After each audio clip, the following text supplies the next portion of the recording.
Book writing and publication are some of the fundamental activities by talented and gifted people as they portray happiness and grief moments. However, these writers and their artwork are often taken for granted despite their great endeavors to avail readers with information. This is justified with the concept that many Ugandans hate reading.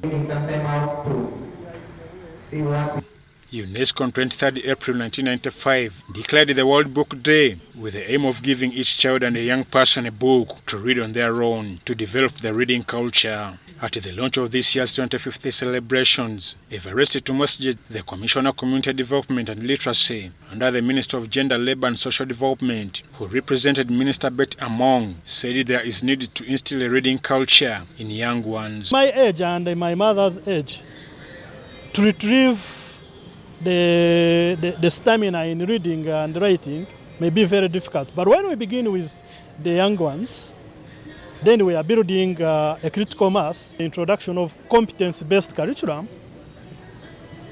the story is changing.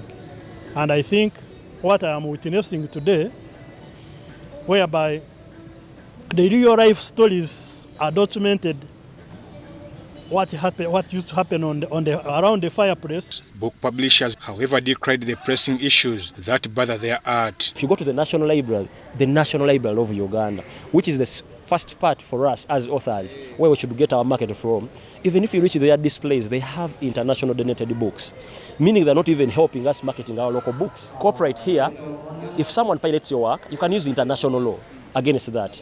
But what is the government effort when they find someone's work is pirated? The Director, National Library of Uganda, Adonia Katungusa, says there is need to fix these matters to help boost earnings of this art business.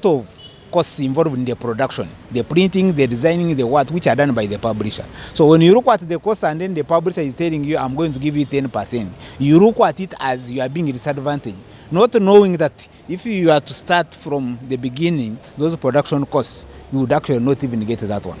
So I think to some extent. And now the other thing I would say that as government, I admit that maybe we still need to do a lot, because when you look at the market, yes, apart from the textbooks, for those they have the markets from the education institution, but for us as a National Library of Uganda, we are looking at that general reading, the very question you are asking. Copyright is a type of intellectual property that protects original works of authorship as soon as an author fixes the work in a tangible form of expression. Ivan Juko, Dithi Flower Namleme, UBC News.